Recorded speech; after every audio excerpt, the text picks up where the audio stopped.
given that we have had a very stimulating, rich, and engaging set of discussions, I'll just try to take 2 minutes and play the devil's advocate here, because we have heard criticisms, we have heard reservations about the budget. For the first time since resigning from the government, I am being tempted to play a little bit of the devil's advocate and say a few things which are not really in favor of the budget, but just to highlight a certain set of compulsions which go behind the making of this. When India was a controlled economy, inward-looking, the budget was looked at very enthusiastically from the point of view of specific interest groups as to find out whether there are income tax rebates coming in, duty changes going in, and so on and so forth.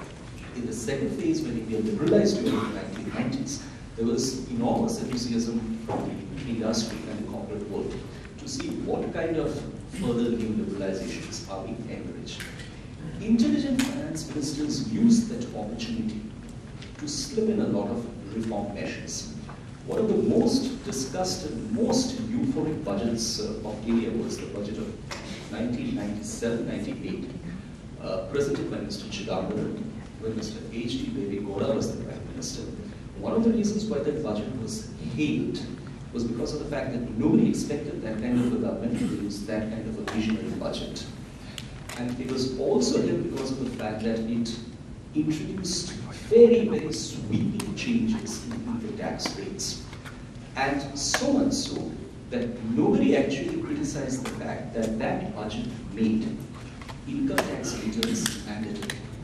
To the extent that if people had mobile phones or credit cards from there onward, or even if they had traveled abroad from there onward, they had to compulsorily file income taxes. So a very sweet deal actually lessened the bitter part of the budget as well. The very next year, poor Yashwant Sinha got the cop for presenting a budget which was far more realistic, hard on the fiscal side, to the extent that he started being called a fiscal terrorist. Now we have moved into the 2000, the new century, and where it's firstly very important to note that a lot of action in India, the economic action now, actually takes place outside the domain of the budget. Because from the 2004 year onward, there has been this emphasis on India that development has to become necessarily a rights-based approach to development.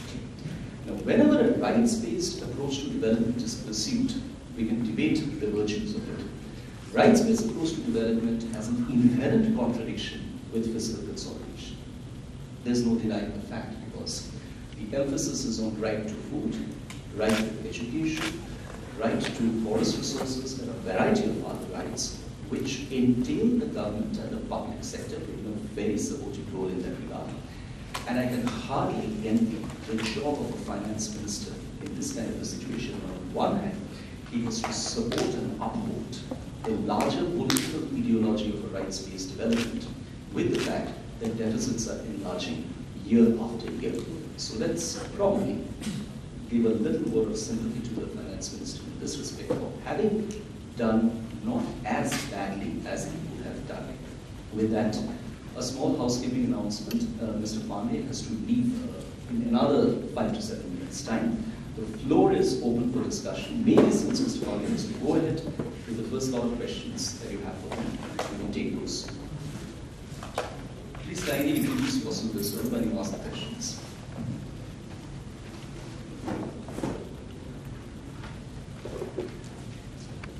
Chairman, Super Chamber of Commerce, I'm a practicing accountant. I would like to ask Mr. Indrani Roy Chowdhury about, you talked about the non-residents, the tax is reduced from 20 to 5%. I couldn't understand the particular slide which you are talking about, reducing 25% reduction of tax, and so can you explain? I thought questions would be to Mr. Pandey, but I'll answer you. The 5% is on the external commercial borrowings. That if an Indian company today borrows overseas at a lower rate, because you have the rates of the interest rates are very low overseas. So the stocks have been given for external commercial borrowings for Indian corporates that the withholding tax that will be suffered by the overseas company, because India has a withholding tax on interest. So 20% was the earlier rate, and those sectors which are the focus areas where the government is looking at funding, the overseas investor suffers a lower withholding tax of 5%. So that's a stop that is being provided. Will they not look into the DTA before their tax? This is lower than the DTA rate. The domestic rate today is going down below the DTA rate. So you get a better option on the domestic tax.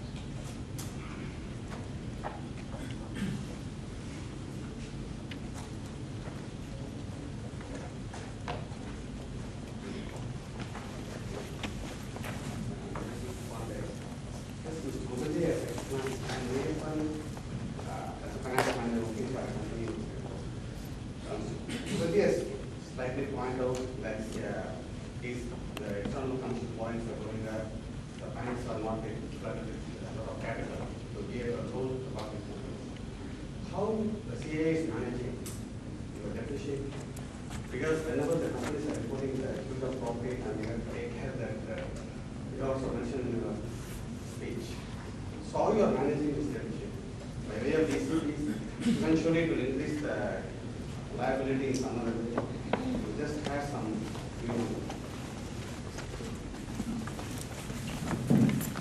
Well, India will always be for some time a capital short economy. So I don't think the per se, borrowing per se is an issue. I think the issue, there are two issues. One is that if that borrowing allows you to buy productive assets, which can generate the returns and pay back the borrowing, then in that borrowing has no issues. That's fine. That is what everyone else in the world does. If the borrowing results in, say, especially for consumption, then you have it. Second issue which I talked about is the profile of the borrowing. The short-term borrowing is increasing as a percentage. That is a dangerous sign from the macroeconomic perspective of managing the Indian external debt. Now, companies who will borrow, who have been given permission now in certain areas to expand their borrowing, hopefully will do it, as I said, on infrastructure, some of the key agriculture, agro-industrial area.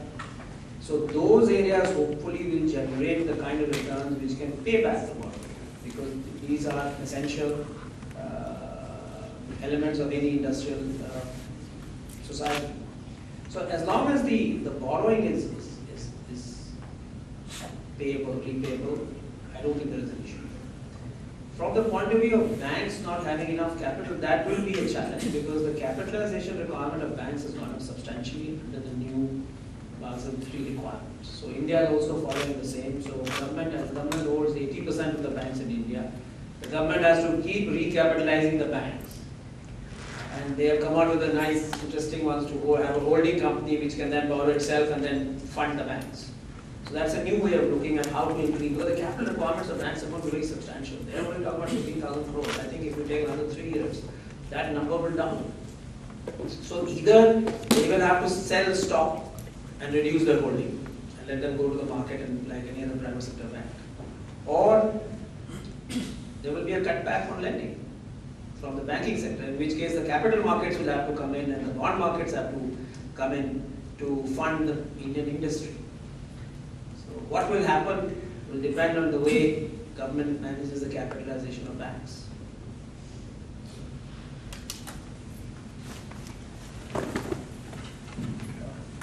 My name is Joshua from Knight Frank, Singapore. My question is on this TDS. Is there any changes on the tax deduction source from the new financial year? And can this TDS be avoided since Singapore has a double taxation treaty with India?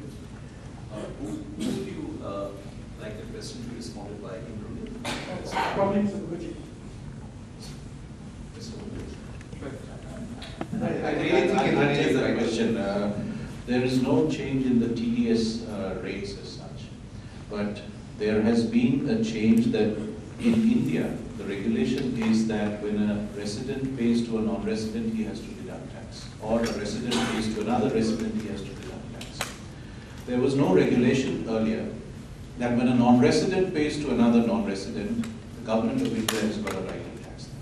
That is the regulation that has been brought in the proposed budget, that when a non-resident pays to another non-resident for something that the business activity which is carried out in India or the underlying assets are lying in India, then the government of India has a right to tax, and only to that extent the income, if that it accrues or arises in India, you need to apply for a withholding tax certificate. So that's the change.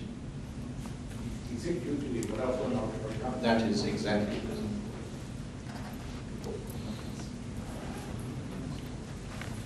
Good afternoon, my name is Aparna. I'm from Bangalore Tokyo Information Graduate. Basically, we assist a lot of Japanese and non-Japanese companies who are investing in India. I mean, with the introduction of guard provisions, given that India has unilaterally introducing guard provisions, which enables it to override treaty provisions, how is it that a foreign investor trust or place faith in a treaty, given that there may not be any certainty to get the treaty benefits? The introduction of GAR is, the GAR is nothing uncommon in the world. I mean, US has GAR regulations, Australia has. So we are introducing GAR. We never had a general anti-avoidance rules. India always followed the Westminster rule. In the Privy Council, there was this Westminster case, classic case of what would be a mitigation of tax and avoidance of tax. And India always followed the Westminster principle. What has now been brought into the tax code is that India is looking at substance in every transaction. So if you are creating substance in India, in a holding company, in any business that you are doing, there is a commercial substance in what you are doing. So genuine transactions would never be caught under that. But if you are looking at creating smoke and mirror or images which are not suitable and are not commercially valid, then the government has a right to invoke general anti-avoidance. So it has to be an impermissible transaction, and then it has to be caught under one of the 4 conditions which I mentioned. It must lack commercial substance, it must be otherwise looking at violating the tax code of the country and those lines. So unless you violate them, you would not be caught under guard. But on the other hand, the government is okay as long as you have the TRC. TRC is one of the evidences of the jurisdiction in which the overseas investors operate, but that is not the only one. So over and above the TRC, they would be looking at a commercial substance in the holding company.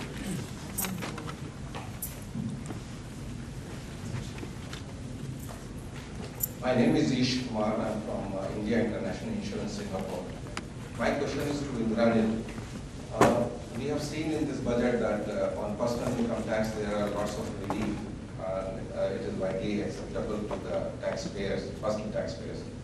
Is it to increase the taxpayers means net, or is it to equate it with other countries like Singapore, where personal income tax are quite low as compared to India? So I would like to have some impressions from Indranil. Well, our personal taxes are still very high, but again in the direct tax code we have laid down as to how we would be rationalizing that. And we were expecting that the slab rates would be going up further. So we have a 10, 20, 30 base. But the minimum slab would be going up further. It has been increased, but not to the extent of the direct tax code. So when the direct tax code comes in, we would find that there have been further reductions in the overseas, in the domestic tax rates.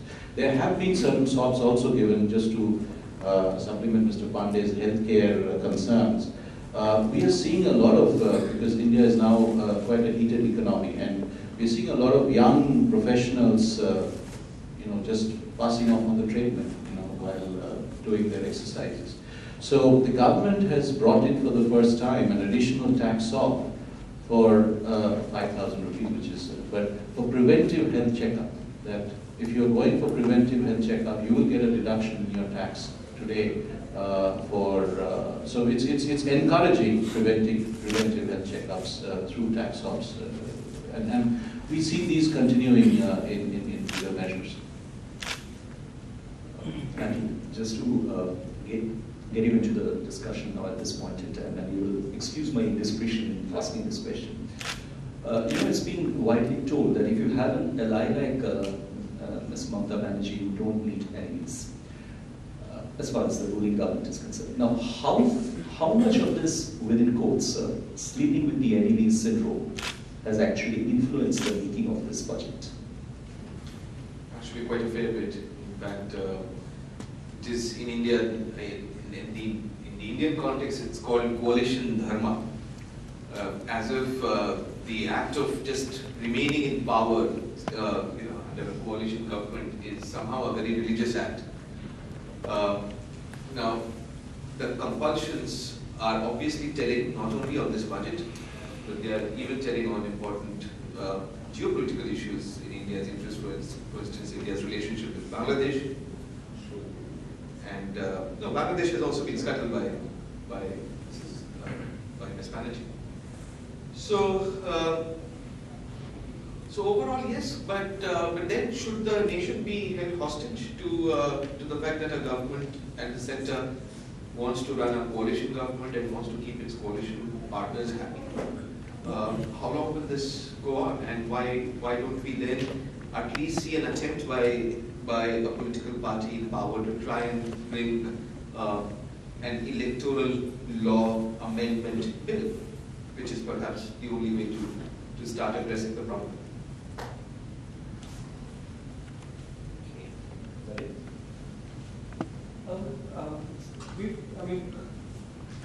Hi, I have a question for Andy. It's quite clear that FDI has been going down for a while, but equally there's been a flight of Indian capital, or at least concerns about it for more than a year, of Indian capital going outside India more and more because industry is completely dejected by the government's attitude. My question really is, do you think that there is, firstly, does this budget address that at all? And secondly, do you think there's a certain kind of arrogance in South Bloc about this notion that growth is our birthright and we'll have it and Indian industry will invest anyway? Yeah, not block, yeah. You meant there are not block, yes. Okay. So, great question, Anik. Now, of course, if you want to actually see what is going on in Indian capital flows inwards and outwards, and this is even true for China, you cannot ignore the trade account as well. Because countries which have capital controls, there the businesses would typically use the trade account to bring in capital or to repatriate capital, depending on whatever is in their interest at that point in time. And with that in mind, I mean, that is very evident even in the Chinese data when you see the economy slowing down and you see copper imports, for instance, January, February, growing just top of the charts, gangbusters. I mean, why does that happen? Even in India, the entire trade account last year was very, very volatile because it was being used as a dummy by really cash-constrained, liquidity-constrained, credit-constrained Indian companies, especially real estate companies, to import capital from overseas. Now, yes, capital from India, despite all the capital controls that India still has, can flow out of the country. It can easily happen. Of course, perhaps it can happen at a sort of less. It can happen less viciously than it can perhaps happen in, let's say, a country like Indonesia, which has more liberal capital accounts than India. But if suddenly the macroeconomic situation in India takes a turn for the worse, where you see growth not improving and inflation proving difficult to tame, interest rates are not responding, and fiscal correction is not happening. If you were to get an unhappy mix of a situation like this, then yes, you will see capital flows out of India, capital controls notwithstanding. Because the trade account is now porous enough for people to move capital out of India very easily. And there are a lot of consultants in Bombay who will actually tell you how to do that. I think you also talked about how the Indian companies are mobilizing part of the externalization of capital. So I'm not talking about the illegitimate increase, I'm talking about the legitimate external capital that is going out by companies. Indian companies are mobilizing. There is no other alternative for the large companies to do. They're not globalizing because there's not enough growth in India. They're globalizing because they want to be part of a supply chain, a global supply chain of goods and services. And I think in my view is that India was actually a little late in this. And Indian industry only in the last decade has started acquisitions or growth or organic growth outside. So it is a complement to the growth inside India. It's not in substitution of that. And for that, the current account, the capital account is pretty liberal. I mean, today, if a company wants to acquire companies outside, the acquisition of foreign capital at that stage is not difficult. You can borrow, you can send capital out. And you have seen every year you see a growth in the outward movement of capital by Indian companies acquiring companies or expanding outside. And I think that's a good thing to encourage. With Amitendru's permission, I'll ask Mr. Pandey a question. You briefly touched upon that when you were speaking. What Hong Kong is to China, and Mauritius have been to India, and we briefly touched about Singapore. How do you see Singapore panning up in terms of, we've seen the challenges with Mauritius and India. Do you think Singapore can play the role as Hong Kong plays to China? That's the idea when the SICA was set up, that Singapore will be the international hub for Indian companies and Indian business, and also as a entrepreneur capital into India. Mauritius has a historical advantage of the tax treaty, and Singapore has to change some, given the change that is now being announced with tax business certificates, etc. I think if the code is harmonized with the Singapore code, then there is a very good reason why capital will be sourced out of Singapore, which is seen as obviously a more well-known and well-regulated financial center than Mauritius. In our own case at Tata Capital, we were the first ones to actually raise money from, the jurisdiction was Singapore, for bringing money into India, into funds. So I think companies will start doing that, but there needs to be some harmonization still, especially with the change now that is envisaged. I think I fully endorse your view, and I think just to take the lady's point on this, that with the general anti-avoidance coming in, and the substance that you have in Singapore, it's a natural feature that we see. I think the guard provisions for genuine investors, there is no fear at all. Why should anyone fear a guard provision if you are going in for substance rather than form? It's only when you are doing something which you shouldn't be doing when you should be worried about that. We have exactly 4 minutes and 30 seconds to go. So, please.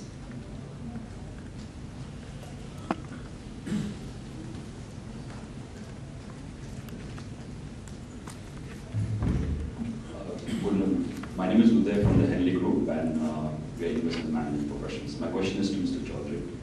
How do you see this new budget addressing the tax issues, especially the wealth tax, the significance of the NRIs, returning NRIs? So, I mean, you have this wealth tax of about over 30 lakh Indian rupees, which is Singapore dollar 75,000.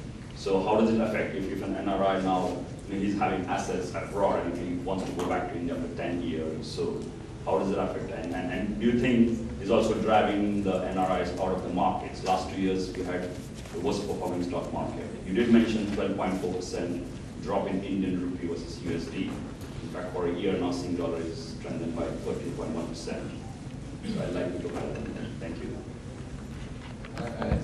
See, when you become a resident in India, you are taxed on your worldwide income. When you are resident and not ordinarily resident, you are taxed only on the Indian sourcing to the extent of 8 years or so. You get that leverage. As far as wealth tax is concerned, there is no exemption as such given. So you will have to pay wealth tax on your wealth that is there in India.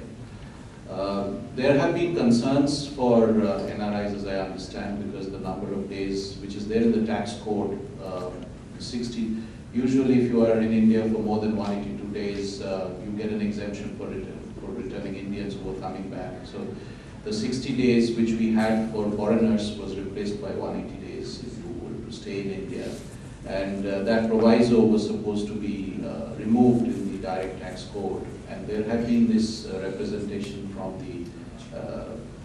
the various sectors, and also the Standing Committee on Finance have recommended that the proviso must be reinstated, that the returning Indians must be exempted up to 180 days. It's not 60 days which the proviso carried. So hopefully that will be there in the tax code. As far as your concern on, if you become a resident, then you pay normal income tax in India. I don't see that changing with the tax code coming. But you enjoy a special status as an NRI with the exemptions that you earn for your overseas income that you are earning outside the country. There's no change in that. What's the basic amount for the tax? Accepted from the tax? As he said, 30 lakhs. 30. Any last question? We can just take one more. Yeah. Hi, my name is Andrea. I wanted to ask a question about how this year budget is contributing to the research and development sector, and how, is it making any noticeable contribution for the national action plan for the climate change?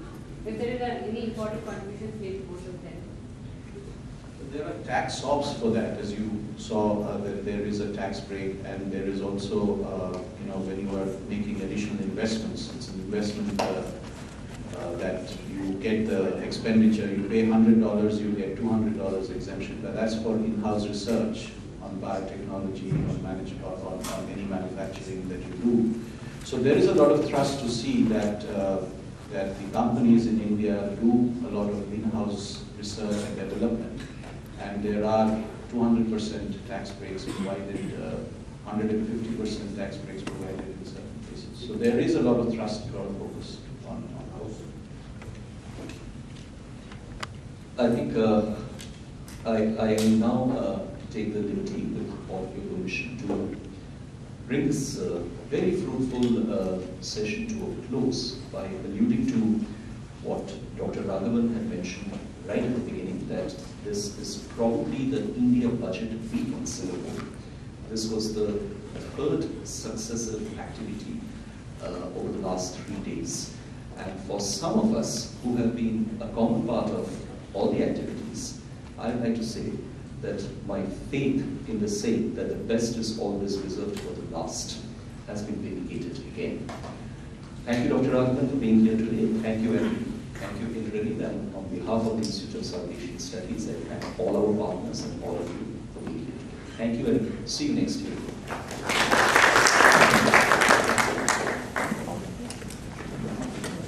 Thank you, and we see you at our upcoming events. Thanks a lot. Have a good day ahead.